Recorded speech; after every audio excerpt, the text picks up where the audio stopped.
ဟာတာမန် virus ပိုးဝင်ခြင်းကြောင့်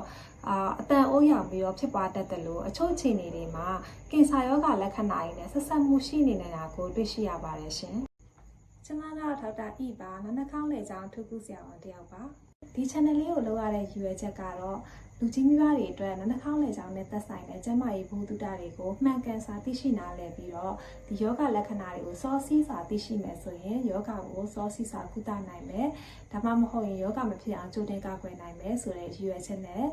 channel လေးကိုပြုလုပ်ရတာဖြစ်ပါတယ်ရှင်။ဒီဗီဒီယိုလေးမှာတော့အတန်ဝင်ခြင်းအတန်ပြောင်းခြင်းကိုဖြစ်ပွားစေနိုင်တဲ့အကြောင်းအရာတွေနဲ့ပတ်သက်ပြီးတော့မျှဝေပေးသွားမှာဖြစ်ပါတယ်။ပထမအဆုံးဖြစ်များဆုံးကတော့ virus ပိုးကူးစက်ခံရခြင်းကြောင့်အတန်အိုးရောင်ပြီးတော့အတန်ဝင်တာမျိုးကတော့အဖြစ်များဆုံးပဲဖြစ်ပါတယ်။ဒါအပြင်ဆုံဆို့ချက်ညာစတဲ့ဘက်တီးရီးယားပိုးမွှားတွေကြောင့်လည်းဖြစ်တတ်တယ်လို့အသက်ရှူလမ်းကြောင်းကိုအဆိပ်သင့်စေတဲ့အငွေ့တွေဥပမာပိုးသက်ဆေးငွေ့တွေရှူရှိုက်မိတဲ့အခါမှာလည်းအတန်ဝင်ခြင်းအတန်ပြောင်းခြင်းတို့ကိုဖြစ်ပွားစေတတ်ပါတယ်။ယောဂပိုးဝင်ရောက်ခြင်းကြောင့်တာမန်အတန်ဝင်ခြင်းတွေဟာအများအားဖြင့်3ရက်ကနေ9ရက်အထိသာကြာမြင့်တက်ပြီးတော့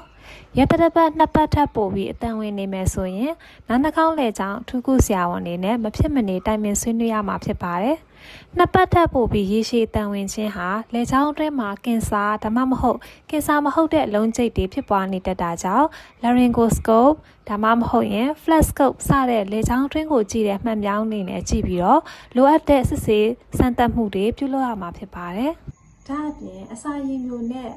လေပြွန်လန်းချောင်းထဲမှာ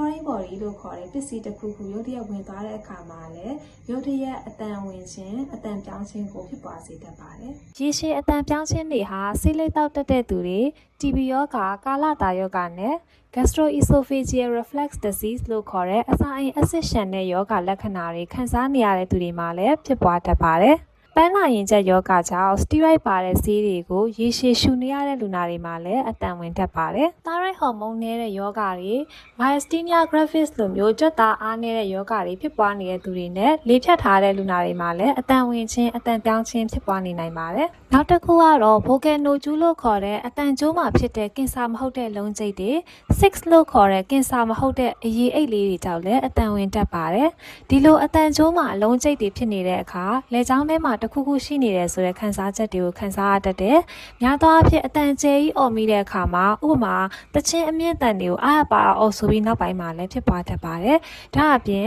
စကားအများကြီးကိုအချိန်ကြာကြီးပြောရတဲ့အလုပ်တွေဥပမာဆရာမတွေအဆိုတော်တွေမှာဒီလိုပြဿနာတွေကိုကြုံတွေ့ရတာများပါတယ်။နောက်ဆုံးအရေးကြီးဆုံးတစ်ခုကတော့လေကြောင်းကင်ဆာတွေမှာကင်ဆာအလုံးကျိတ်တွေကြောင့်အတန်ပြောင်းတတ်တယ်လို့အဆုတ်ကင်ဆာ thyroid ကင်ဆာစတဲ့ယောဂတွေမှာလည်းအတန်ကျိုးရဲ့လှုပ်ရှားမှုကိုထိခိုက်တဲ့အခါမှာအတန်ပြောင်းခြင်းအတန်ဝင်ခြင်းလက္ခဏာတွေကိုခံစားနေရတတ်ပါတယ်။ဘယ်လိုအခြေအနေတွေမှာဆေးရုံဆေးကန်းကိုမဖြစ်မနေသွားပြသတယ်လဲ။အကယ်၍အတန်ဝင်ခြင်းအပြင်အသက်ရှူအားခက်ခဲတာအသက်ရှူကျက်တဲ့လက္ခဏာတွေကြောင့်အတန်မြည်တာဆိုရင်အရေးပေါ်ဌာနကိုအမြန်ပြသရမှာဖြစ်ပါတယ်။အတန်ဝင်ခြင်းအပြင်အစာမျိုးအားခက်ခဲတာအစာမျိုးရင်နာတာရေတောက်တဲ့အခါမှာတီးတာ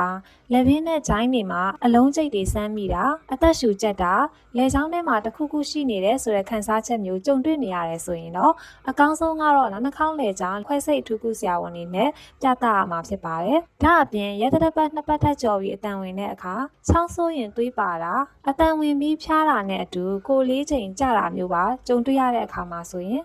ဆေးရုံဆေးကန်းကိုတွားရောက်ပြသရမှာဖြစ်ပါတယ်ရှင်။ဒီဗီဒီယိုလေးကအကျိုးတစုံတရာရှိရဆိုလို့ရှိရင်တော့အချင်းချင်းမျှဝေပေးသွားဖို့လည်းမမေ့နဲ့နော်။ဒီရောက်တာ channel မှာအပတ်စဉ်နှာခေါင်းလေကြောင်းဆိုင်ရာကျန်းမာရေးဗဟုသုတတွေကိုမျှဝေပေးသွားမှာဖြစ်လို့ channel လေးကိုလည်း subscribe လုပ်ထားပြီးတော့ဘေးနား notification icon လေးကိုလည်းနှိပ်ထားပေးပါရှင်။